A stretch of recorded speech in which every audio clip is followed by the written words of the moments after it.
Greetings from Arab Center, Washington, D.C., and welcome to this special webinar focusing on the U.S. raid on Venezuela, implications for the Middle East and for U.S. Foreign policy. My name is Khalil Jahshan. I'm Executive Director of Arab Center. I will be introducing our panelists in a couple of minutes. Let me first share with you a few ideas to set the pace, if you will, for our discussion today. The U.S. military intervention and seizure of President Nicolas Maduro and his wife in Venezuela on January 2nd is not the first U.S. intervention in Latin American politics. Indeed, this Hollywood-esque event was preceded by more than a dozen such adventures over the past century. Name it. Mexico has seen some, Nicaragua has seen some, Dominican Republic has seen some, Argentina, Chile, Bolivia, and even Venezuela has seen it twice before. So 2026 is not their first. The Trump administration justified its assault against Venezuela and its abduction of Nicolas Maduro and his wife to stand trial in an American court here in New York as a law enforcement operation necessitated by Maduro's alleged criminal history of narco-terrorism, hosting U.S. adversaries like Iran and Hezbollah and others, and manipulation of illegal immigration to the U.S., which the administration deems as harmful to U.S. national interests on the basis of its own interpretation of the provisions of the Monroe Doctrine, which was used by the administration as a political justification for the attack. As all of you know, the Monroe Doctrine was a U.S. foreign policy principle adopted way back in 1823, and it seems like President Trump is fond of a lot of these principles adopted 100 years ago. It looks like this morning in the news, he's trying to apply one even to Minneapolis. But at any rate, the Monroe Doctrine originated in 1823 by the fifth president of the United States, James Monroe, warning 19th century European colonial powers against colonization activities or interventions in the Western Hemisphere, the backyard, if you will, of the United States. Now, President Monroe declared that the American continents were no longer open to European colonization at the time, and that any attempt to interfere with the newly independent nations of the Americas would be seen by Washington, by the United States, as a threat, because Washington arrogated to itself the sole right to intervene unilaterally in the economic and political affairs of Latin American states to protect what it perceived and it defined to be U.S. interests in the region. In reality, however, the U.S. campaign against Maduro has morphed into something more than that.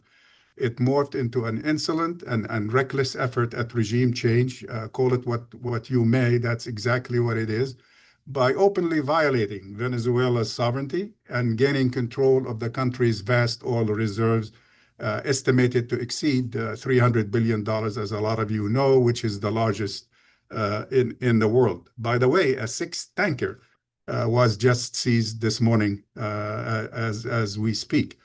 And the oil is being transferred, of course, to U.S. And sold by the United States for cash.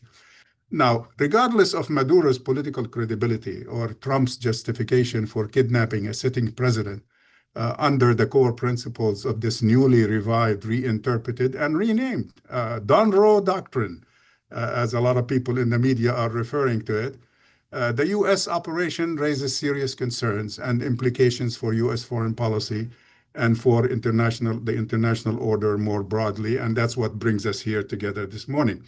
The U.S. operation against Venezuela assumed a much larger significance politically, militarily, and legally, as President Trump revealed and in some cases reiterated his earlier ambitions going back to his first term and to his campaign way back to actually run Venezuelan affairs, sell its oil at will, and apply a similar unilateral approach to other entities, including so far he named Cuba, Colombia, Canada, Mexico, Greenland, Iran, So the list is endless and still open if you want to nominate more candidates for that. There are a few questions that are before us this morning that have been discussed and shared with our speakers. First, are these U.S. ambitions in harmony with international law and with the principles set forth in the UN Charter for Washington to unilaterally just violate a country's national sovereignty and its territorial integrity for reasons that fall way short of a direct military threat to U.S. national security? Second question, do such unilateral actions undermine world stability, international law, and the global rule of law? Is it giving permission to others to follow suit? We see a lot of references by analysts to Ukraine and to other countries around the world that might take this as a precedent to emulate.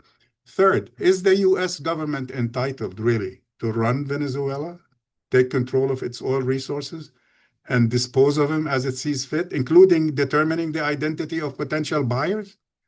Fourth, does the Dunroe Doctrine have geographic limitation in terms of its applicability, or is it universal? I mean, that's essentially the fear that many people around the world are having. What are the borders of quote unquote when Trump says our hemisphere?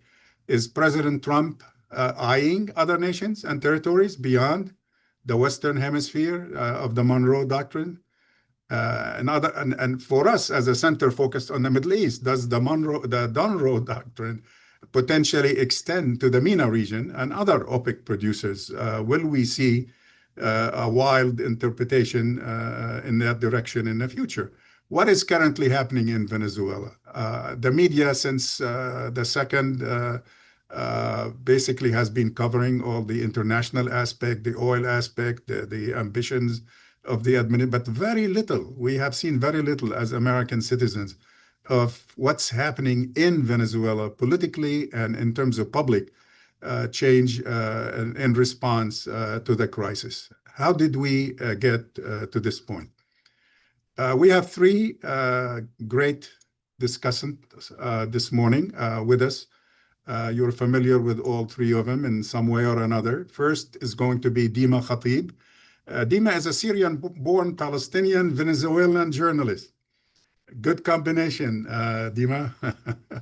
And she is a journalist, a poet, a translator, well known to those of us, particularly watching Middle East news over the years. She joined Al Jazeera back in 1997 and eventually served as its correspondent in China and then for a whole decade as its Latin American bureau chief. So she's at home as far as this topic is concerned. In recent years, she shifted her career, some of you remember, to internet journalism and served as managing director of AJ Plus, Al Jazeera Plus, the award-winning digital news service launched by Al Jazeera Media Network in English, Arabic, French, and Spanish. During her extensive assignment in Latin America, she had exclusive and very close access to the late Venezuelan President Hugo Chavez and interviewed several leaders, including Morales and Lula da Silva and others. So she knows a lot of these figures we're talking about in person, and we look forward to hearing from her about her personal impressions. Second is Phyllis Bennis, a good friend personally and of the center, is director of the New Internationalism Project at the Institute for Policy Studies here in Washington. She's a well-known American Jewish writer, activist, and political commentator, particularly on things pertaining to the Middle East and the United Nations. She focused on the Middle East and the United Nations, on both over the years. And she's been a strong critic, for those who are familiar with her writings, of Israeli and U.S. policies in the Middle East, and a leading advocate, which is very much appreciated, on Palestinian advocate of Palestinian rights. She was twice, by the way, shortlisted to become the UN Special Rapporteur on Human Rights in the occupied Palestinian territory. She was also active. Some of us old timers, Phyllis, remember you were also active in Central America way before that. So today's topic is not necessarily alien to you. Phyllis is the co-author of Understanding Palestine and Israel, a book that came out this past year, 2025. And she's the author of impressive and useful series, authoritative primers on the Palestinian-Israeli conflict, the global war on terror, and U.S.-Iran crisis, and other topic in the news these days. Last but not least, my good friend, Matt Duss. Matt is the Executive Vice President at the Center for International Policy. Before joining CIP, Duss was a visiting scholar at the American Statecraft Program at the Carnegie Endowment for International Peace. Between 2017 and 22, Matt was foreign policy advisor, as many of you remember, to Senator Bernie Sanders, and had a lot to do with a lot of the foreign policy positions adopted by the campaign and later by the senator. He served earlier as president of the Foundation for Middle East Peace, that does great work on settlements and on the occupation, and has filled over the years the huge vacuum legally and politically on these issues. Matt's work has been widely published, including in the New York Times, the Washington Post, Foreign Affairs, The Nation, the American Prospect, and Foreign Policy. Matt, Phyllis, and Dima, welcome. As I said, you will in the earlier discussion that each one of you will have 15 minutes to present your case, if you will. And then we will have the balance of our time, about 30 minutes, dedicated to Q&A. We will be joined by an international audience of a couple of hundred people. I'm sure they will have a lot of questions regarding your remarks or some topics that they are interested in beyond what you discuss. To the audience, I would say feel free to use the Q&A tab at the bottom of your Zoom page, please, to send your questions. Feel free to address it to a specific speaker. I'll be more than glad to pass it on. Be brief, please, with your questions so we can tackle as many questions as possible.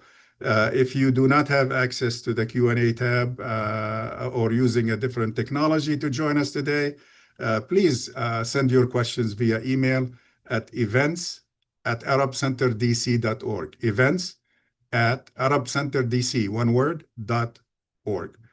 And we look forward to discussing your questions. At this time, Dima, the microphone is yours. Please go ahead. Thank you very much for this opportunity. So let's go back to how things started. Months of tension, then stealing oil in the Caribbean, killing fishermen in the Caribbean for many weeks, but we never thought it would get to an actual bombing of Venezuela. So the US bombed Caracas and Higuerote, which is close to Caracas as well, on January 3rd, and abducted President Nicolás Maduro and his wife, Cilia Flores, from a military base, Fuerte Tuna, which is actually a big military complex. They managed to go inside the military base and get him out of where he was staying with his wife, where he thought he was protected. They didn't go to the presidential palace. And until today, we don't know how they did that. On the January 6th, the US said they will run the oil sector of Venezuela. On January 9th, the US signed an executive order shielding revenues from all creditors in actually running the oil sector of Venezuela. And on January 12th, Donald Trump appointed himself acting president of Venezuela on his Truth Social account. And then on January 14th, which was yesterday, it was announced that they completed the first deal of $500 million of oil sold. So presumably the US got this money to administer this money for Venezuela and tell Venezuelans how to spend it on the oil sector and bring back US goods into Venezuela. And then last night on January, still 14th, the first call happened between acting president Delcy Rodriguez and the other acting president of Venezuela, Donald Trump.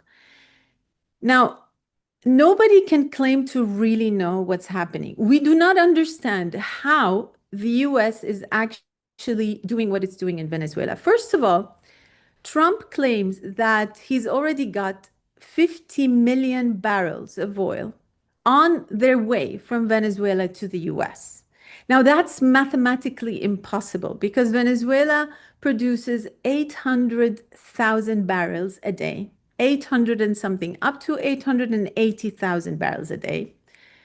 And it's not possible that Venezuela would give Trump 50 million barrels of oil. And when Trump met with the oil companies, the CEOs told him, we don't want to go back to Venezuela because it's not a place where we felt safe before.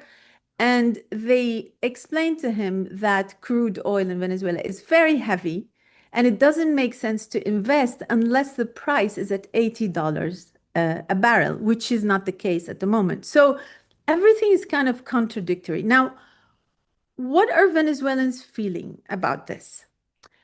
I think every Venezuelan today is feeling anxious, inside and outside Venezuela. The future is very unclear. The present is unclear. And people inside are extremely stressed and traumatized by the bombing on the 3rd of January. It's the first time that Venezuelans are experiencing war since our War of Independence, which was in the 1800s. I am told that people are finding it difficult to sleep. Their kids are scared of a new bombing. There's total uncertainty, and people are so shocked. It's just such a big shock. It's never happened before in Venezuela. We know about crime. We know we've experienced a lot of violence, but not this kind of violence. And people are wondering, is there going to be a new bombing? Not that life was dandy and rosy before that in Venezuela. For many Venezuelans, the last decade has been actually extremely tough. 8 million Venezuelans live outside of Venezuela. We're about 33 million, maybe a little bit more. So that's almost a quarter of the population that's out of Venezuela. And most left due to the economic crisis that hit us very hard after Chavez's death, starting in 2014. I recall in 2018, we didn't have medicine, we didn't have food, we didn't have water supplies, and we didn't have electricity. And the US sanctions hit us very hard because Venezuela was very dependent on the US dollar and on the US imports. But that changed. Maduro managed to replace, and that's something Chavez started. Maduro managed to replace a trade with the US and in the US dollar, the petrodollar, with other currencies. He traded with China in Chinese currency, traded with Russia in Russian currency, even with the Turks. And he also created, even Chavez back then created a system where you don't have to sell goods for money, you sell goods for services. So even with the Chinese or the Iranians or the Cubans, so you give them oil and they give Venezuela back, whether it's teachers or security services or building factories. Iran was actually had factories, assembly factories for tractors, for example. So they created an alternative model whereby the US petrodollar was not so important. And I think that's one of the key things that people are missing about why Trump is doing this, because this model is very dangerous for the US economy and hegemony. Now, the GDP of Venezuela had shrinked until 2021, but then it started growing again thanks to the new model. Like in our pharmacies, we would find new products made in China, made in Portugal, that replaced the almost only US products that we used to have in shops in Venezuela. So it grew by 8% in 2022, it grew by 5% in 2023, and by 5.3% in 2024. But we're still suffering from hyperinflation. So people are tired. Some people's salaries are equal to $12 a month, $8 a month, $16 a month.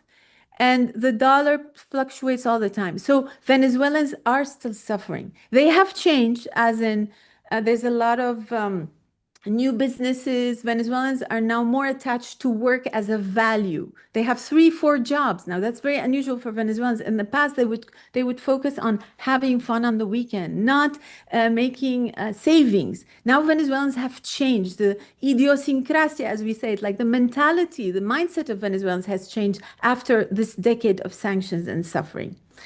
Now, the US Venezuelan confrontation has been brewing for decades. You know, Hugo Chavez arrived in 1999.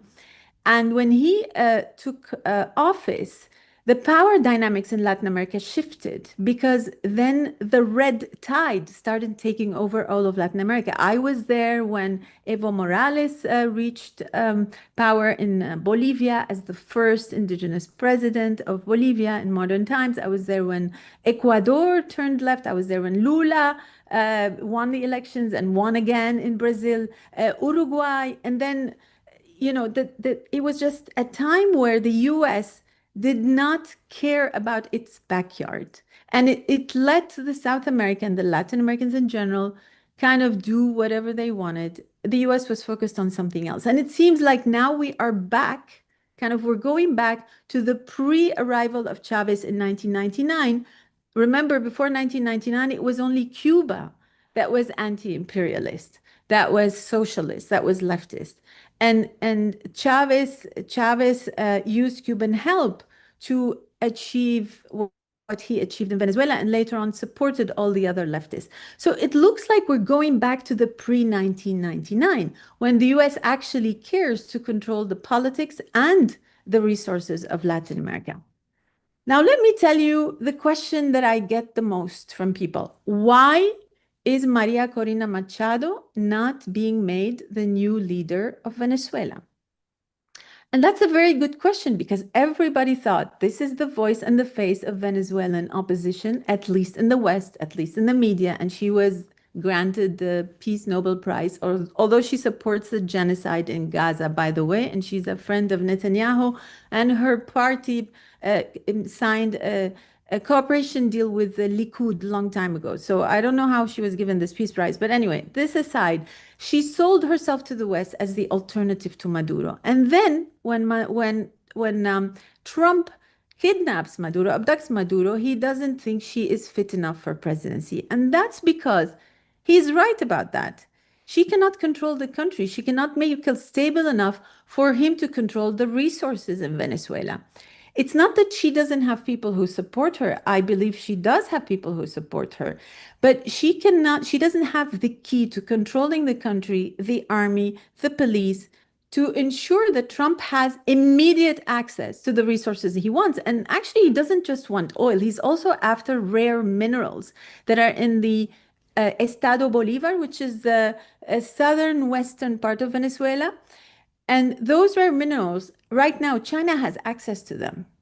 And the US depends on China to actually have access to those minerals. So he wants to cut China's access to Venezuela's rare minerals, and he wants to cut the dependency of the US on China to get those minerals. And those minerals are very important for advanced technology in weaponry, but also for our mobile phones. So it's all about technology. Now, why Maduro is not in power is also because I believe the US is learning lessons from Iraq, from Afghanistan. Let's not hit the regime, let it dismantle itself from inside. So basically, Delcy Rodriguez has a gun pointed at her head. Of course, there are no troops on the ground, but there are troops in the waters of the Caribbean, controlling every ship that goes in and out. So I think what they're thinking is, we can, with Delcy Rodriguez, dismantle the regime from inside. Who cares about democracy, right? Donald Trump is not talking about democracy or elections. And get what we want, and that's all we need, because there's no more hypocrisy about why the US is attacking Venezuela. Like in Iraq, they invented a whole thing, they built a whole narrative. Now, even the narcotraficante thing that they said, narcoterrorismo of Maduro, is actually turning not to be true, because the DOJ said that the Cartel de los Soles does not exist even as a group, which anybody in Venezuela, a first grader, would actually tell you that this whole Cartel de los Soles does not exist. So what happens? What's happening now is the opposition supporters are very upset, but they're not just upset because Machado didn't make it as a president. They're upset even about the opposition abroad who celebrated the bombing of the country. I have seen so many videos of opposition journalists, just normal people doing videos on TikTok saying, well, what are you celebrating? We're being bombed. How could you support that kind of thing? And how could you be celebrating when being bombed? They're upset because Trump doesn't care about them dealing with Madurismo without Maduro. It's just like post-Maduro Venezuela without Machado. It's also the regime is still there, just without Maduro. They're upset also because it seems like Delcy is finding her way with Donald Trump somehow, maybe through a transitional period that might lead to elections, maybe or maybe not, but she's clearly working on her winning those elections, which we never would have thought. Like, how could Venezuela team up? I mean, a Bolivarian leader like Delcy Rodriguez, who's a hardcore Bolivarian, would team up with Donald Trump to go through a transitional phase post Maduro. It's actually insane to transition Venezuela into a democracy. Now, let me tell you about Delcy. She's clearly dancing tango with everybody, right? She's dancing tango with Chavista pop base because she comes out every single day, just like Donald Trump, and speaks. And every day she repeats, we want to liberate Maduro and Cilia. Every day she is talking about resistance. Every day she's criticizing what happened on the 3rd of January and never, ever responding to what Donald Trump would have said the day before. Donald Trump, on the other side, he's continuing his narrative. We control Venezuela. He never responds to what she says either. So she's also releasing political prisoners. But look at the careful framing she used yesterday when she presented the release of the latest batch of political prisoners. She made it sound like a natural continuation of a process started by Maduro. So she's not cutting with the Maduro time. She is not to her base, at least. And this is partly true because there were negotiations between Maduro that she led with Donald Trump about the release of political prisoners. And it started around Christmas time, precisely on the 24th of December. But we've seen now this process get accelerated with 2 waves of releases already in the past 10 days. At the same time, NGOs in Venezuela are not satisfied with the pace because it's too slow for them. There's about 800 to 1,000 political prisoners that are expected to be released. So now the anti-Chavistas inside the country, some of them have come out. There's an opposition figure called Claudio Fermin criticizing Delcy for dealing with Trump and for allowing the United States to control the country. Look at this. So the opposition that was supposedly supported by the US now has a new voice criticizing Delcy for letting the US take over the country. This is such a fantastic time to just observe how the politics are changing in Venezuela. So what's going to happen next? I don't know. I think nobody knows. We know that China and Russia will fight back in Venezuela because it's very important for them. But, with Trump being so adamant about using full force, technological and military force, I don't know we know that the Russian radars didn't work or were neutralized, disabled. We know that the Chinese anti-aircraft defenses didn't work. So everything is possible. I think we're just going to have to continue observing to understand really what's going to happen next in Venezuela. Thank you, Dima. I appreciate that. A lot of food for thought. That definitely helped us understand the internal developments since the 2nd or 3rd of January that do not seem to get adequate attention in the American media. Phyllis, the microphone is yours. Please go ahead. Thanks, Khalil, and thank you to the Arab Center for organizing this today, a very important discussion. Thank you, Dean, for opening up with all of this. We are living, as someone once said, in a time of monsters. The world is on fire, and our government is by far the most responsible. You know, since we started talking about this particular webinar involving the question of Venezuela and the Middle East, there are now power shifts going on everywhere in the world in relation to US power and US domination.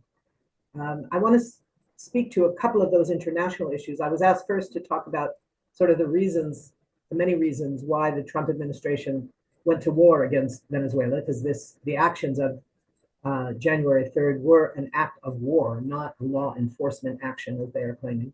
And I'm just going to name some of those and then go on to some of the other issues. As we all know, this was not about drugs. It was not about democracy. It was certainly about oil, but certainly not only about oil. It's also about immigration and enabling even greater attacks on immigrant communities, particularly Venezuelan communities, but all immigrant communities across the United States with incredible cruelty, as we are already seeing. It's about expanding US military power, and it's about showing off US military strength. And some of these special interests, beyond those of Trump, fall directly on some of Trump's key people. So Rubio's connection to Cuba is fundamental to this attack on Venezuela as a step towards his long-standing goal of destroying the government in Cuba. Stephen Miller, the really vicious anti-immigrant top aide to Trump, has every interest in expanding the anti-immigrant policies of this administration. The Secretary of Defense, who defines himself as the Secretary of War, Hegseth, has every interest in showing off the military's strength around the world. So all of these factors played a part in this decision, which of course we should remember didn't come out of the blue. It followed a whole year of rising militarism, of military strikes, bombing strikes against Somalia just days after Trump was inaugurated, against Yemen that led to the so-called Signalgate crisis back in March, I guess it was, in Iran, against Iran in June, against Venezuela for months in the coastal waters off of the Venezuelan coast, and on Christmas in Nigeria, before we even get to the bombing of Venezuela on January 3rd. So that goes to the context of this decision being made. The Monroe Doctrine, which Khalil spoke about quite brilliantly, is not only for this administration and for Trump, it's not only a guide for hemispheric power, but really global power, a highly militarized global power. This is why we're talking about right now a military budget of over $1 trillion. It's almost as much as the United States spent in comparable dollars in World War II's most extensive year of 1943. And soon, if Trump has his way, and given the complete collapse of Congress to have any opposition, it may well happen, he is looking to make that 1.5 times that, $1.5 trillion, an unfathomable amount of money that it's not even comprehensible what that could mean in terms of the world reestablishing aid programs, et cetera, or at home when we're talking about education and jobs and healthcare, childcare, elder care, all the things we're told there's just no money. Well, if you're going to spend $1.5 trillion on the military, yeah, there might not be enough money for some of those things. So it really means a return to the 19th century style gunboat imperialism. This is not gunboat diplomacy. There's nothing diplomatic about it. This is about imperialism, pure and simple. And we saw the model for this in Gaza when we start bringing this back to the impact on the Middle East. The Trump administration's plan for Gaza was not a peace plan, not even close. It was a plan to run Gaza, to occupy Gaza, colonial occupation, not settler colonialism. They're not talking about moving to Gaza. They're talking about, however, going far beyond control of Gazan resources or security for Israel. This is about expanding as a model the notion of running countries, controlling the people, controlling the politics, and controlling the resources. So we're looking now at not only the Western Hemisphere focus, where we're seeing these threats against Venezuela, against Cuba, against Canada, against Colombia, but also against Iran, against Greenland, and still against Gaza. And what we're seeing now in this Venezuelan model is a kind of appeasement, which, as we know from the domestic attacks of this administration, does not work. We saw it with the big universities, with the Ivy League campuses. We saw it with big law firms. We saw it with so many other institutions in this country where the leaderships believed that if they could just pacify Trump, he would leave them alone. Well, it turned out, no surprise, it didn't work. And we're seeing that now on a global level, where we're seeing the Venezuela model is very much a model of trying to appease him, saying, well, we will sell oil to anybody, presumably on any terms. And the result will be that the US gets control of the oil. This was never about access to oil. The US doesn't need the Venezuelan oil. There is some component of the oil industry that has their refineries in the western Texas coast. And they rely on that kind of heavy crude coming from Venezuela, but that's only a small sector. Overall, the US is producing more oil than any other country in the world and is exporting more than all but Saudi Arabia. So the US doesn't need the oil. What it wants is to control the oil, make sure it doesn't go to Cuba. Thank you, Marco Rubio. Make sure it doesn't go at good rates to China. Thank you, Donald Trump. All of those things are important. Right now, we're seeing even in Greenland, which I think many of us assumed was kind of a rhetorical flourish, a bad joke, if you will, to everybody but the people who live, the 66,000 people who live in Greenland. But Greenland has become a point of deterrence, where you now see Germany, Sweden, and I think 2 other European countries joining Denmark in sending troops today to Greenland to deter the United States from sending troops. But it's not about standing up to the United States. They're not going to fight the United States. They're hoping that by showing that they can be as aggressive as the US, that the US will not feel it has to send troops. I don't think that's going to work myself. But it does put into question the whole issue of NATO and what's NATO's future in all this. So these global crises are on the rise. The shift in public attention is being massively shifting between Venezuela, Greenland. What's next? Is Colombia going to be next? Is Canada on? What's happening here?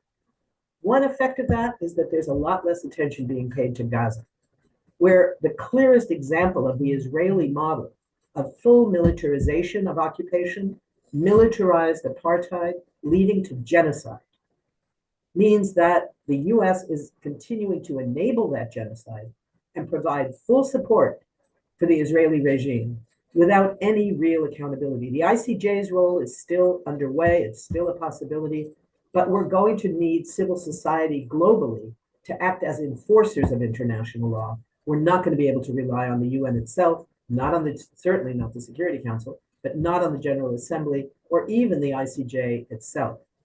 So in the region, the Middle East, of course, is seeing a weakened Iran after the US and Israeli war against Iran last June. Its military capacity was severely weakened, as well as the weakening of its allies in the region. New US threats are coming up based on the protests that are going on in Iran. We don't know if that's going to lead to an immediate or longer term wait for a military assault on Iran, but it's certainly a possibility. The one individual who has emerged as a possible leader, the son of the Shah Jr., Reza Pahlavi, has said that a, quote, free Iran would do 2 things immediately: get rid of the nuclear program and immediately recognize Israel. This is who we're dealing with here. The most visible part of the link between the Venezuela crisis and the Gaza crisis has been seen in the UN Security Council. In November, when the Security Council endorsed the Trump plan, the so-called peace plan, that was really a plan to allow the US to take over the direct role of colonial master of Gaza, first partitioning it with almost, it's uncanny.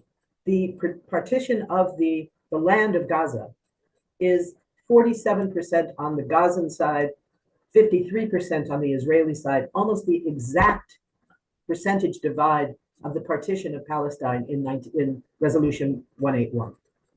And in that context, you have a scenario where they're now talking about dividing Gaza permanently, where all of the reconstruction, all of the cleaning of the environmental destruction, the unexploded ordnance that is all through the destruction, the rubble that Gaza has become, will be done only on the side controlled by the IDF, controlled by the Israelis. The side, quote, controlled by Hamas, which has virtually no control, except for the fact that Israeli soldiers are not permanently deployed on that side of the so-called yellow line, will get nothing. No humanitarian aid, no development aid, no cleaning of the rubble, no building of any kind of shelter. We now know that children and babies are continuing to die from the cold as the genocide continues. And when that resolution was passed, endorsing all of that, endorsing the, quote, right of the United States to lead a military force that would not be a protection force, would be a military force to enforce US power and Israeli access to all of Gaza.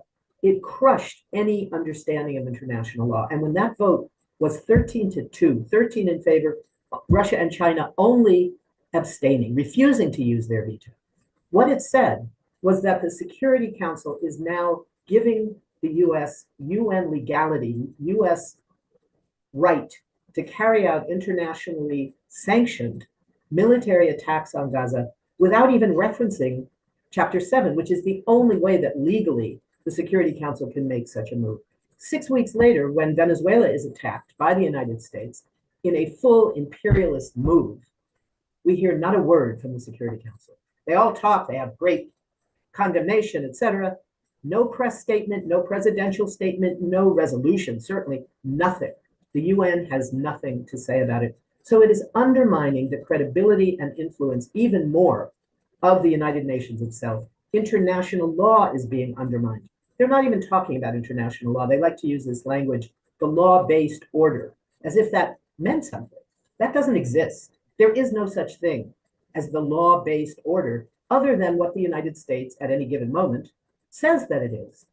So the weakness, the long-standing weakness of the United Nations because of US domination, with a few very brief exceptions, like in the run-up to the war in Iraq, this time it means complete collapse of the ability of the United Nations to serve as a bastion of internationalism against those US attacks.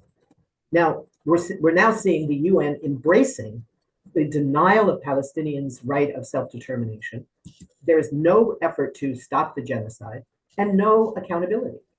So what we're seeing here is the US command of a permanent international force, control of all government, all reconstruction, all humanitarian aid, all of that will be under UN-approved US control.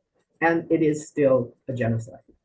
So I know I only have a few minutes left, but I want to just go briefly to this question of the significance of why the ICJ ruling and the move by South Africa to bring that case to the ICJ was so important in reasserting the legitimacy of international law as a truly global, truly international instrument that no longer was going to belong solely to the white colonial powers, to North America and Europe and Australia. Right? The South Africans said, we're tired of Africa being excluded, of the global South being excluded. We are going to bring charges. We are going to hold Israel accountable. And that changed that whole dynamic.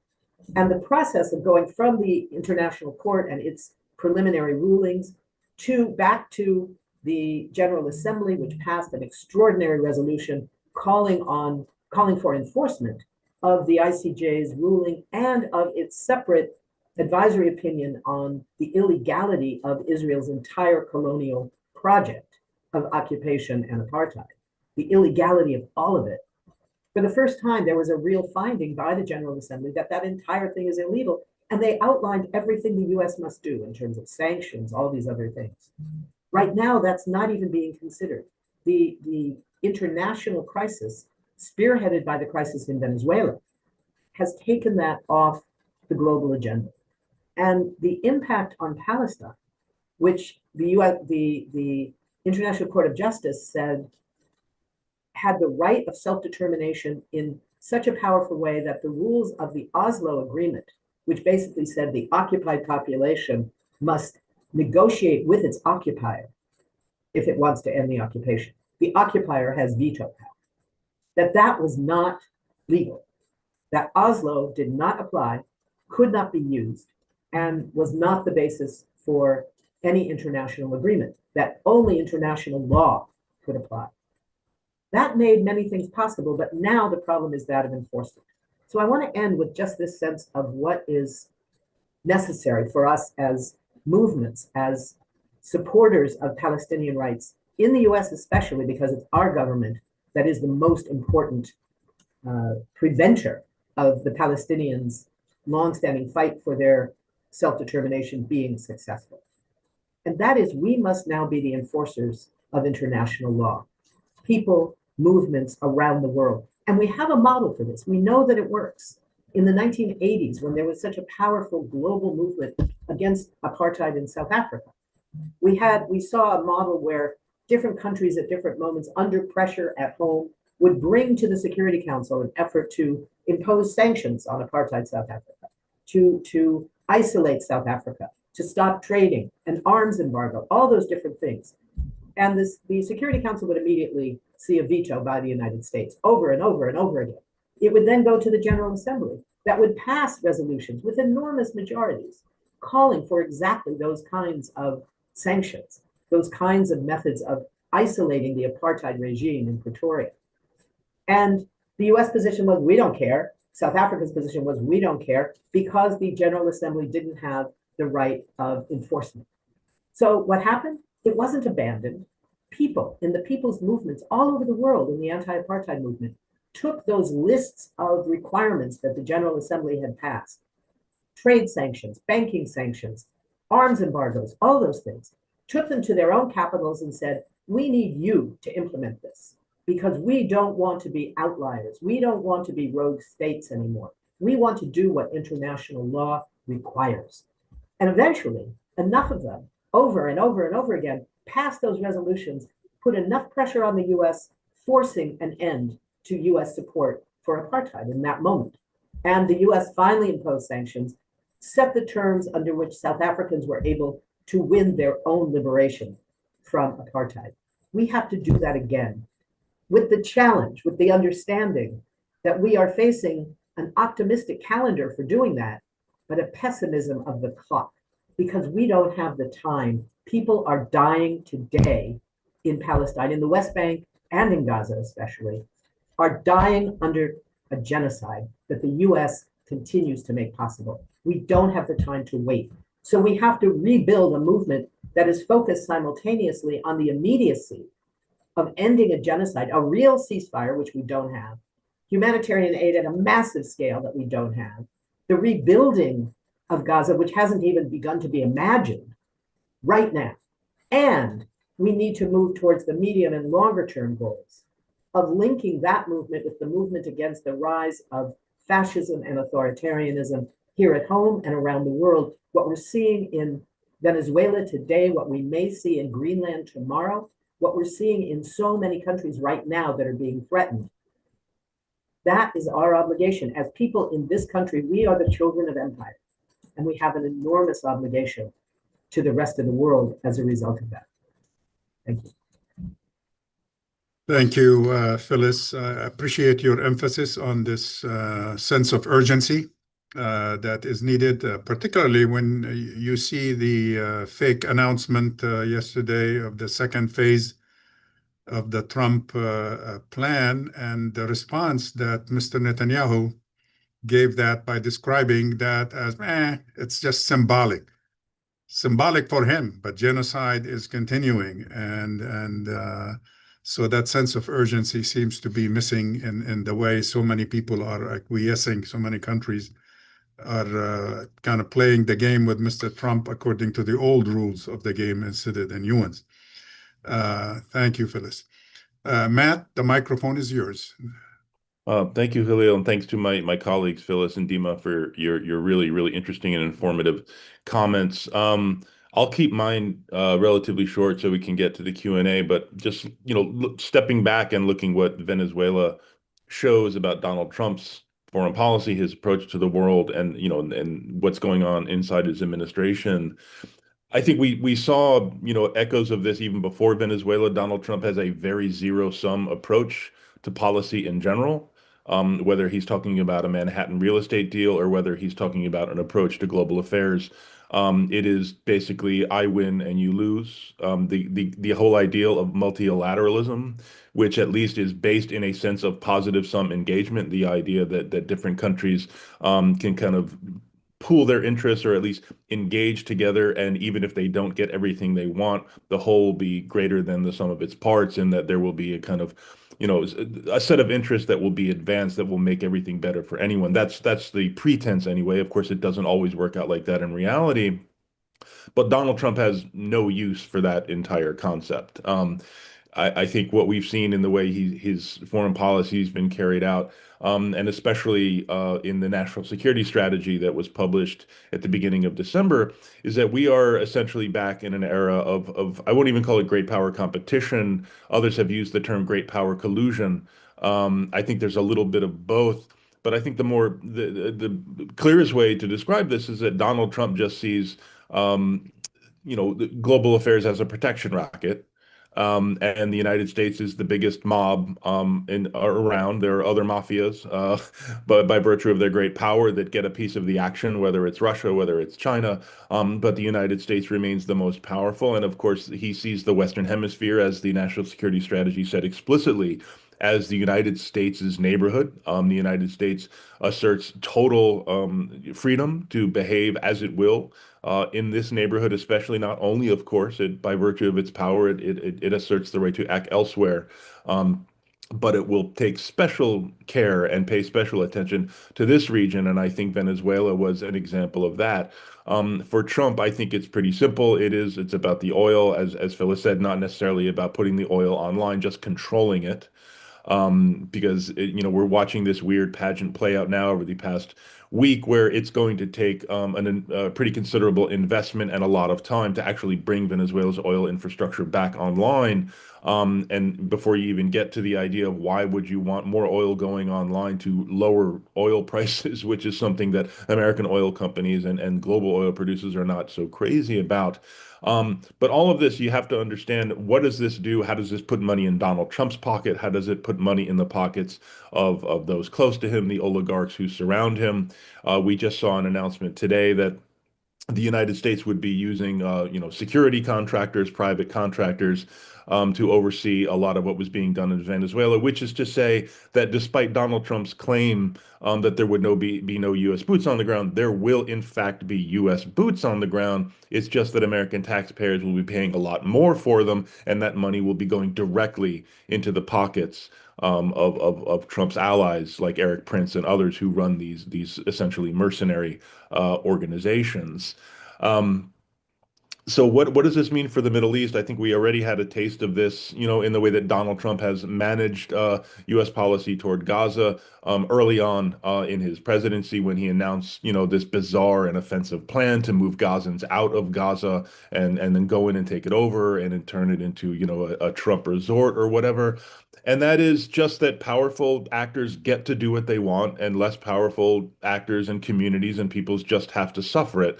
This is, of course, the hard realism of what is called classical realism. The in the quote, the powerful do what they can, and the weak suffer what they must. But we should also remember that that did not work out very well then for Athens. I think people often forget that this kind of great power competition or great power assertion of power creates a backlash. We've seen this in American history. We've seen it throughout world history. But this is the mentality that Trump has. Even if the United States is not looking at the Middle East in the same way it does the Western Hemisphere, we have an arrangement now where Israel is essentially empowered to act as the U.S.'s sheriff in the Middle East with total impunity, bombing. I've lost count of how many countries, possibly bombing Iran again, although based on what we've seen today, Trump may be pulling back from his threat to bomb Iran in support of the protesters. Unclear how bombing Iran would actually help the protesters, but not really something that seems to trouble Donald Trump. I think the key point here is just there is, we can say that the U.S. has acted hypocritically and according to its own double standard many times in the past. Most recently with regard to Gaza, of course, even under Joe Biden, who proclaimed himself a supporter of the quote rules-based order. But you don't have to look any farther than the double standard applied to Ukraine versus Gaza to understand how that order actually worked. The rules are meant to be imposed against our adversaries. Sanctions, consequences, punishments will be imposed against our adversaries when they break international law. Our friends operate under a very, very different system where we will continue to express concern about too many civilians being killed, and maybe you could let a few more trucks into Gaza if you please, but the flow of arms will not stop. You really could not create a better social science experiment to demonstrate this hypocrisy than, the 4 years in which Ukraine and Gaza took place. Donald Trump even dispenses with that basic pretense. I mean, Donald Trump is, as he does so often in all areas of policy, what he's doing here is basically just taking the subtext and turning it into text, which is that the United States defines the rules. We will act jealously and aggressively, in pursuit of our interests as we define them, as Donald Trump defines them. And once again, the way that Donald Trump defines U.S. interests is almost always in a way that is in the Trump organization, the Trump family, and Donald Trump's own personal and financial interests. That's always something you have to keep in mind for the way that he operates. I'll just step back. Donald Trump campaigned as an anti-war president, essentially. He proclaimed, especially in the last weeks and months of the campaign, that he wanted to make peace. He had said before in the 2016 campaign, he was a critic of the Iraq War, that basically, surprised and disappointed only people in Washington. The rest of the country, of course, agreed because they had long realized that the Iraq War was an enormous mistake. And again, his first administration, he was not an anti-war president by any means, and he isn't one now. But what he is it seems an anti-long war president.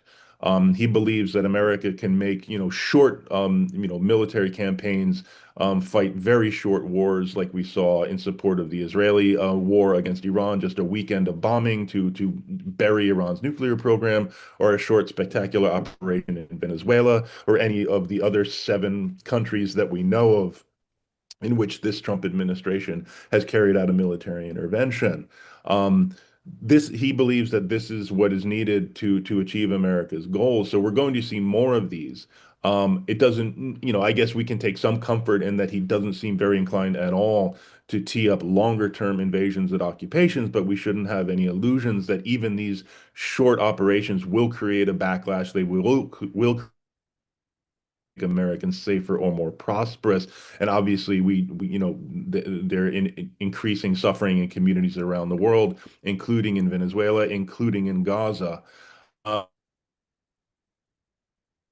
might pause and look forward to the conversation. Thank you, Matt. Appreciate it. We will spend the next 30 minutes, the balance of our time for this program, in the art of conversation, if you will, entertaining different questions from the audience and discussion between us as panelists with regards to some of the issues that were raised. I would like to begin with a question to Dima first before I go to the audience. Dima, you mentioned the events that early on triggered this crisis in Venezuela, the January 3rd, if you will, that the kidnapping took place at a military base, and resistance was somewhat limited, or at least we didn't know detail about that. Are there questions being raised domestically as to what happened? How, a country that knew something is about to happen, how did it happen so easily? Are they raising questions about that in Venezuela? Yes, definitely. There are lots of questions, but what we know, and we're finding out slowly, that there was resistance. Mm-hmm. Some of the survivors of the attack from the military have spoken of resistance, but they said they were completely overpowered by the American force. And we're finding out more and more how much overpowering that meant. It was like, I read today, I don't know if it's true, 150 aircrafts that Yeah. have participated in this operation. I mean, that's immense. And on top of the helicopters, we know that one of the helicopters got hit. So we know there was resistance. And one of the testimonies, actually, there were a few people that spoke from the survivors from the military. They said that there was not much they could do, that the shooting was just like they were shooting anybody who stood in their way. Of course, we also know that the CIA and apparently the Mossad, and actually Delcy said that. Delcy, on the first day, before she changed her tone a little bit, on the first day, she mentioned that this was an attack with a Zionist, how she called that, like a color. Mm-hmm. She had that kind of word in Spanish. And the CIA and Mossad apparently had been working before this attack for a while in Venezuela. And let me remind you that President Chavez kicked out the Israelis completely from Venezuela in 2009 because of the war against Gaza that had started in December 2008. And Venezuela back then cut relations with Israel, and he humiliated the members of the consulate in Caracas. We actually all witnessed that. And he also said that he had caught some Mossad agent and kicked them out as well. And when they tried to enter the country under different nationalities, they were kicked out as well. So the country had been, all of this was from the past, but apparently the CIA and Mossad had been working to orchestrate this attack. That's one. And second, there seems to be an infiltration in the Maduro very narrow circle. And my information says that one of his Cuban guards is the one that betrayed him. And of course, everybody's wondering, was there any betrayal from Delcy? Maybe she orchestrated this with American. Honestly, I don't think so. Was there betrayal from the army? She fired the head of a presidential guard who was supposed to protect the president, and she replaced him. Those are one of the first things that she's done. And now she's also changing the cabinet. So honestly, I don't know if we'll ever find out the full Yeah. truth about what happened, but definitely it was very overpowering for the Venezuelans. All right. We have a first question is kind of logistical. Beth Goldman is asking if she is thanking you guys for this insightful webinar and asking if a recording will be available. The answer is yes, a recording will be available quickly before the end of business day today. It will be on our website, Arab Center, and it will also be on basically the other media that cover our events, but it will be available today. There is a question again for you, Dima, from Bilsat Ibrahim, asking why were so many people or some people in Venezuela celebrating enthusiastically after the abduction of Maduro? Like there were a lot of fake videos, by the way. Even mainstream media used those videos of Venezuelans celebrating inside Venezuela. And I've seen also fake videos of Venezuelans going against what happened and filling the streets. Those videos, some of them were from November. There was a lot of fake news. Yes, there are Venezuelans who celebrated, and mostly outside of Venezuela. And we've seen actually some of the videos in other parts of the world of Venezuelans celebrating being tagged as being in Venezuela. Now, did some Venezuelans celebrate inside Venezuela? I think it was a very timid celebration because of many reasons, because they were really shocked and because they were afraid that the government would retaliate against anybody celebrating the abduction of its own president, right? However, why do some Venezuelans celebrate the abduction of Maduro? Because Maduro is very unpopular with a big portion of Venezuelans.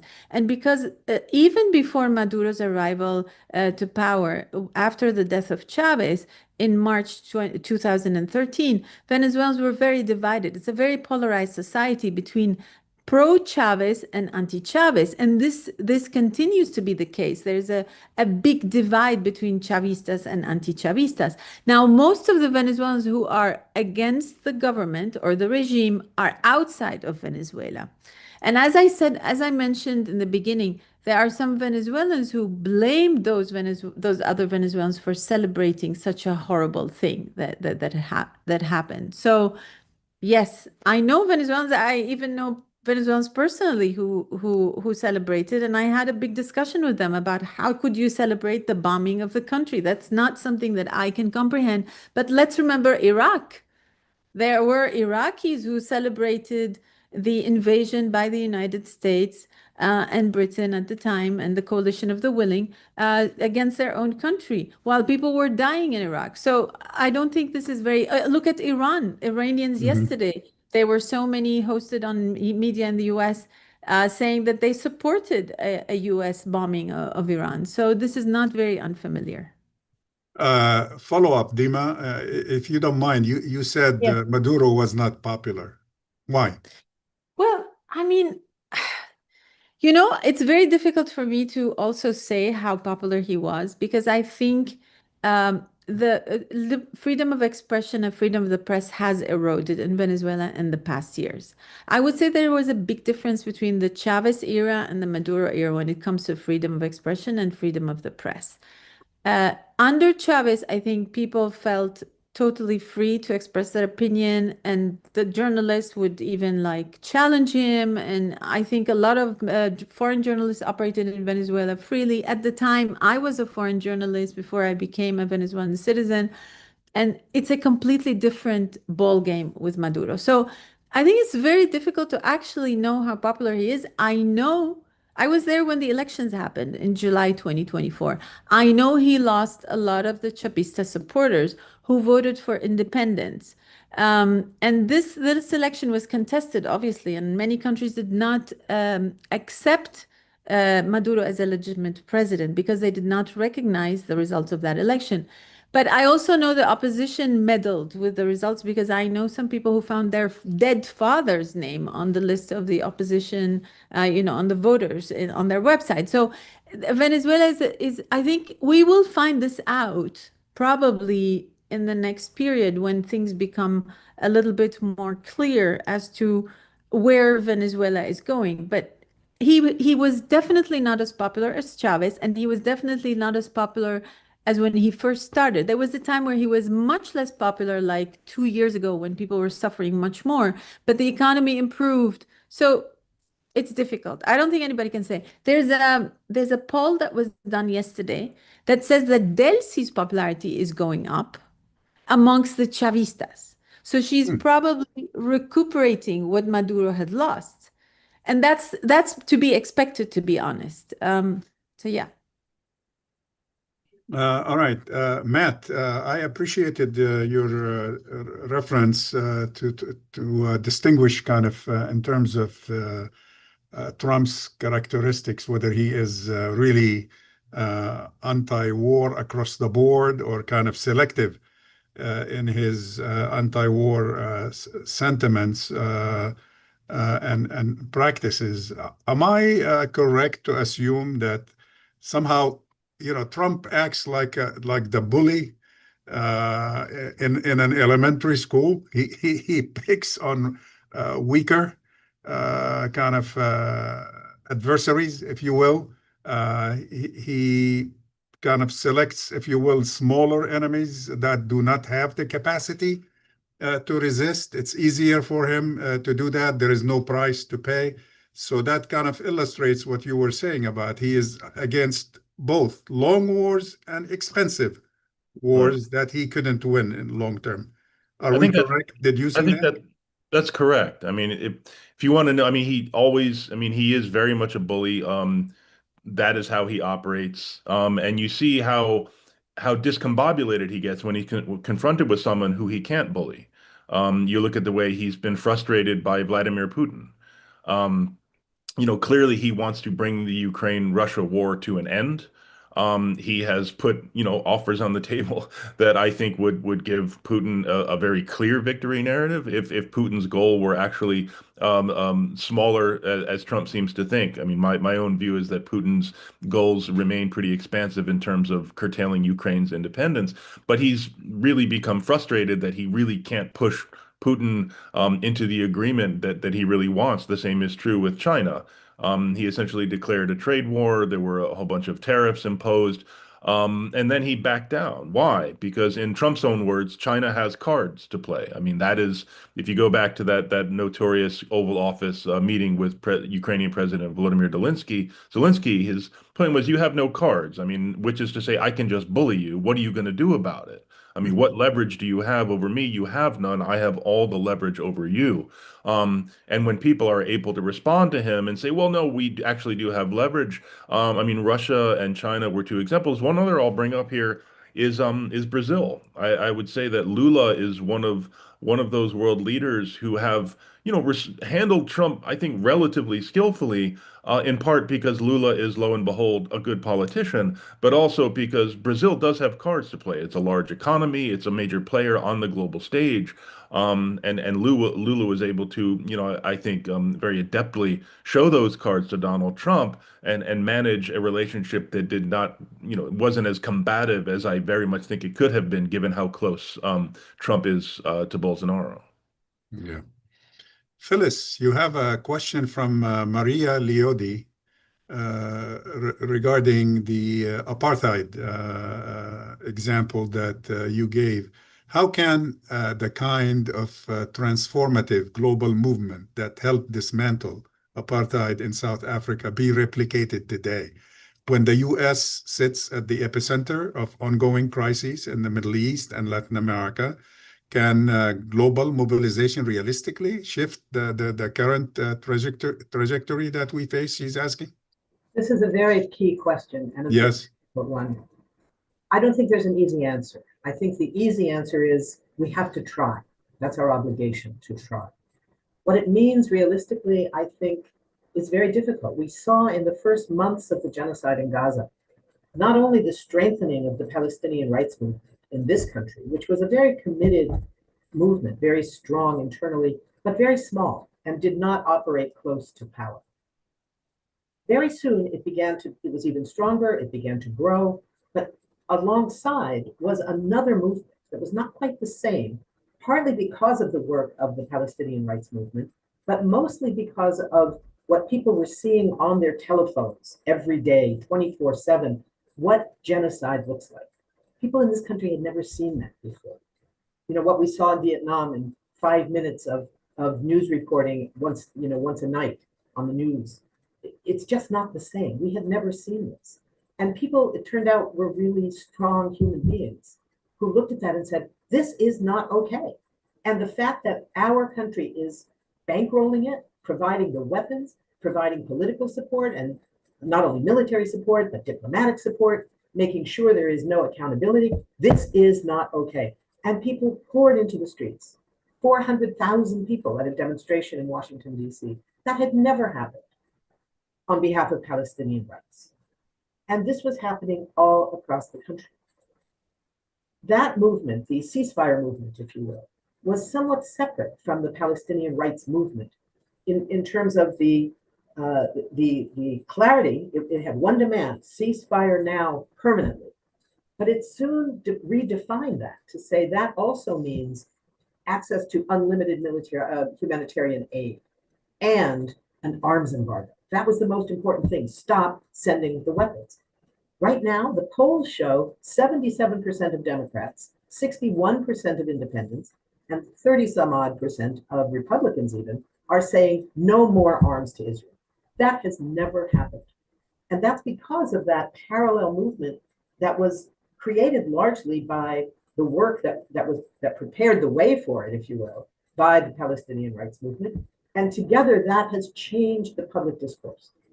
What we see in response is a massive gap between the base of particularly the Democratic Party and the leadership of that party that wants no truck with this, doesn't want to hear that 29% of the people who voted for Joe Biden in 2020 did not vote for Kamala Harris in 2024. 29% said the main reason was Gaza.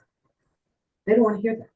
That's a huge challenge. So the electoral part of this is part of our job, but it's also how to maintain those movements in the context of a building movement against authoritarianism and fascism.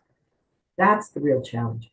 When the elections happened, a large part of the people who had moved with Gaza shifted to move against the possibility of a Trump regime because it was seen as threatening fascism. So do you mobilize against genocide or do you mobilize against fascism? And the answer is, how do you do both? That's what we have to figure out. We need a strategy that builds the broadest possible movement against the kind of authoritarianism we're seeing right now in the streets of Minneapolis and across this country, where ICE thugs are shooting people. Masked, no accountability, no sense of responsibility, no training, no nothing. How do we fight against that while recognizing the need to fight against the international version of that, which we're seeing playing out in Gaza and in Venezuela and potentially in Iran and potentially in Greenland and Colombia and Cuba and Canada and where is next? So this is the challenge we face right now in building that kind of a movement. It's not easy. It's not easy.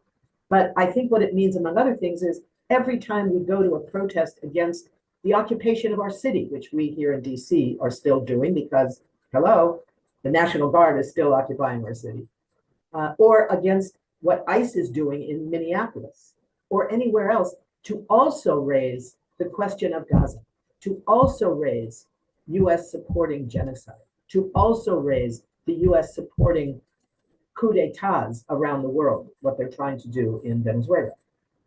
So this is the challenge, and it's not an easy one. But I think this is the kind of approach that we have to have, not separate movements, a few people here and a few people there, but all of us together, working together to challenge both the domestic and the international versions of what authoritarianism and militarism look like. And there is a follow-up for you on this one. Do you expect the kind of campus-based or academia-based movement to play a role in that kind of revival that you are talking about? When you take into consideration all the intimidation that has happened on campuses and the cancellation of visas to students by the tens of thousands, and so on. Is there still room for hope there? Yes. First of all, there is always room for hope. We have to keep hope alive. That's part of what we do. That's something we learned from Reverend Jesse Jackson. That's something that Obama said and other people said using those terms, but that came from Reverend Jesse Jackson, who was the one person who ever ran for president in a major political party, including his support for ending the Israeli occupation. But I think that, yes, we definitely hope, but we also see mobilization continuing. It is taking into account the incredible level of repression. It isn't only intimidation. It's now the imposition of punishments. Because I think part of what we're looking at is the consequence of success. One part of our success is how we have changed public opinion, Jewish public opinion. The organization I have the privilege of working with, Jewish Voice for Peace, has shown in its work, and the polls that have indicated this, that in 2021, 25% of American Jews said Israel is an apartheid state. 38% of young Jews said that. Now, After the 2 years of genocide, more than 2 years of genocide, 61% of Jews say Israel is committing war crimes, and 30 something, I'm forgetting what, 30 something percent say Israel is committing genocide. That has never been true before. We've never seen that kind of shift just in the Jewish community, not to speak of the incredible shifts in the broader community as well, particularly in the African American community, where young people are growing up to become part of the justice generation that began with George Floyd, with the killing of Michael Brown in 2014 and Ferguson. All of those things have created a movement of young people where there is this incredible generational shift. What it means is going to have to look differently. I don't think we're going to be seeing 175 or so encampments on college campuses this year because the price is just too high. Mm-hmm. We're not just threatened, but they were attacked by goons while police stood by and allowed it to happen. Police threw Columbia students down the stairs. I mean, this, not to mention being thrown out of school, not being allowed to graduate, very serious challenges to life-changing attacks to people's lives, really changing people's lives. But we still are seeing educational work. We're seeing teach-ins. We're seeing events held on campuses, discussions, book talks, all those things aimed at changing positions. Faculty have been attacked as well. And we're seeing the fight back from faculty on college campuses. This is something that's not going away. I think the form of it will be different, but the notion that people are going to simply say, oh, there's nothing we can do, we have to shut up, that we have to appease. What we've learned is appeasement does not work. The Ivies tried it. We saw the college presidents of Harvard and so many others resigning in the face of this kind of pressure. And that didn't work. What worked was when a couple of them gave the Trump administration $16 million here, a few $1,000,000 there. They could buy their way out. But what about the smaller community colleges that don't have millions of dollars sitting around in a trust fund to turn over to the administration? We're seeing a fight back. It's going to take a very different set of forms. We don't know exactly what it's going to look like, but we are seeing it now. We're seeing events still going forward on campuses. We're seeing a commitment. You see it in protests around ICE. You see contingents of people wearing keffiyehs. They may not even say anything about it. They don't have to. People understand that's what they stand for. We're seeing flags. We're seeing Palestinian flags everywhere we go.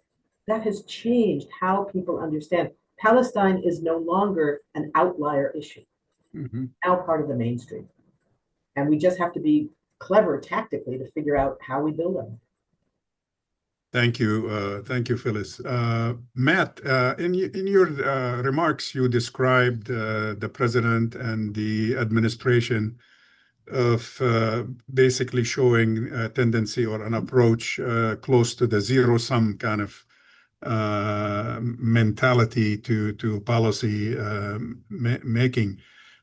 When you look at the recent decisions by the administration this past week, like withdrawal from 66 international organizations, what is that going to do to the international kind of component of U.S. policy as a country that claims still under Trump it wants to lead? How do you lead when you take yourself out of the picture? Well, I mean, according to Trump, you lead by threatening people with consequences or punishment if they don't do what you want. That is how he understands what leadership is. People listen to you and do what you say because they're afraid of what you'll do if they don't. Now, of all the over 60 organizations the U.S. withdrew from, various kinds on various issues. Some perhaps more significant than others, but all issues that I think it does make sense for the United States to stay at the table for, and help, at least discuss, if not shape, a global agenda and a global response around. But again, Trump sees no use for this kind of approach, as he sees that the United States doesn't really have to sit and talk about defining its interests. It defines its interests as it wants in it, and then other people just have to go along with it.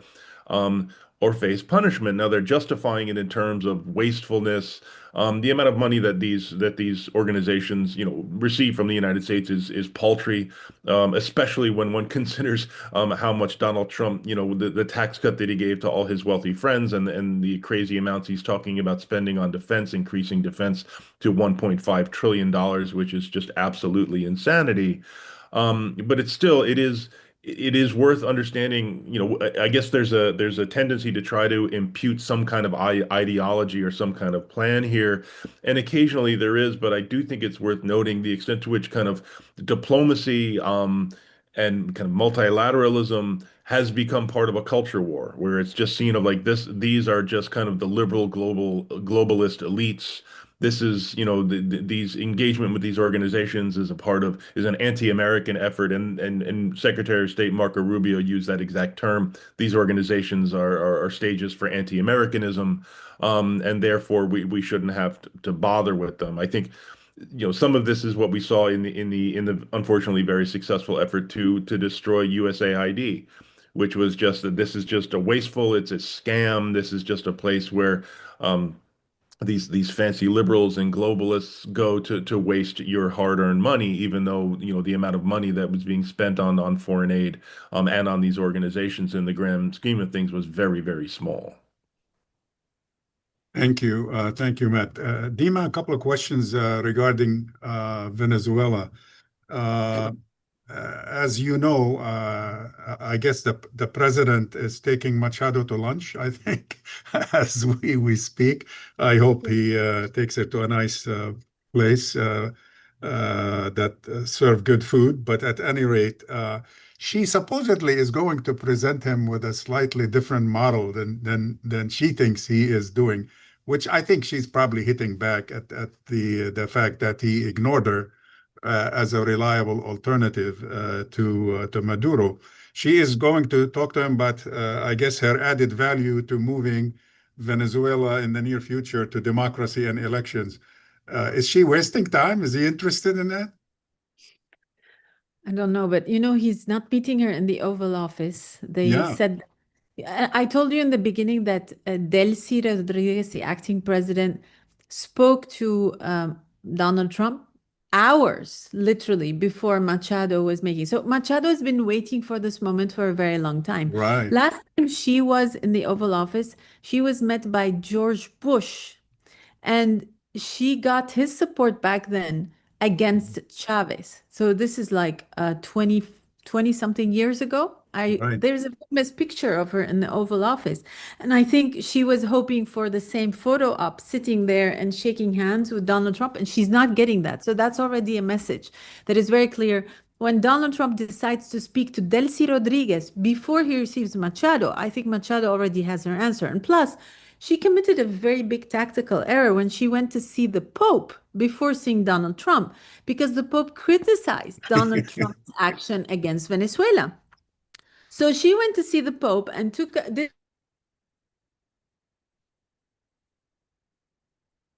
I Whoops. think that was not There very you go. smart. But Donald Trump said he wanted to listen to her. And we thought maybe he's receiving her because the oil companies told him it's not going to work. So maybe he's thinking she has an alternative plan. But I'm just reading as we're talking, this news coming in. The Trump administration is preparing to use private military contractors like Blackwater to protect oil and energy assets in Venezuela rather than deploying US troops. And this is just coming in. And why is that? Because the oil companies told Trump, we need guarantees for many years in order to get our return on investment. Because the constitution in Venezuela that was actually voted by the people and done by Chavez protects the oil sector from situations that basically Donald Trump is exposing the country to now. And so, in order to give the oil companies the legal guarantees they asked for, the constitution would have to be changed. And that's a referendum. I don't think Delcy Rodriguez would be able to go into a referendum right now to change the constitution. Plus, the Chavista base might actually turn against her if she tried to do that. So, what is Donald Trump's response? He is sending Blackwater and the likes, like he did in Iraq, because he knows he cannot sustain US soldiers on the ground in Venezuela for a very long time in order to get his goal.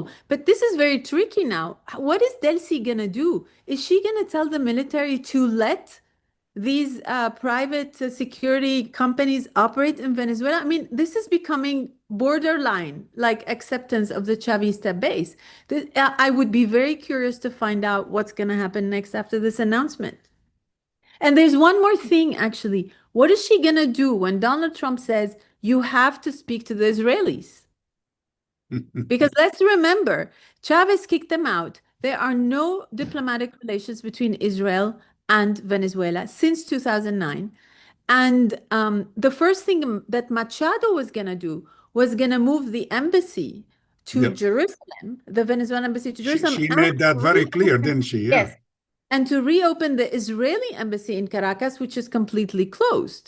So what is Delcy going to do when the Americans come and say, oh, Delcy, you also now have to befriend the Israelis? Because I'm sure that's coming. There is no way that Netanyahu is not part of this. In fact, he said that Hamas was in Venezuela, Hezbollah was in Venezuela. And in my time when I was covering Venezuela under Chavez, the Americans said that Al-Qaeda and Hezbollah were operating in Venezuela, and I went looking for them and I never found them. Quick question for you. One minute. This is again from Nasiro Ibrahim. With regards to the fact that your career-wise, you covered both the Middle East and Venezuela, and you have very, very good grasp of both. Are people in the Middle East learning the lessons of Venezuela? Are they worried about it? Very good question. What I get from people's reactions in the Middle East is they really do not know much about Latin America. And I think the colonial narratives that are imposed on both regions by Reuters, AFP, AP, all of the, those media structures that are in place that actually connect peoples of the South are not allowing us to see Latin America like a place that resembles us. So settler colonialism, like that's a concept that people do not connect, Latin America and the Arab world through. But that's actually a basic way to connect Palestine with Latin America. So what I feel is people are realizing that what Trump is doing can be done in the Arab world. Of course he can, but I mean, he doesn't need to because everybody here does what he wants, right? Everybody here does what Netanyahu wants. So I don't think they're seeing that kind of synergy. And I think we need to work on changing and decolonizing the narratives between the two regions before people can actually see through those filters that are imposed by the media structures that are in place. Perfect food for thought. With that, let's go ahead and conclude our session today. Thank you so much, Phyllis, Matt, and Dima, for the generosity, your generosity of time and spending this time with us. Thank you, ladies and gentlemen, for joining us today. And I invite you to join us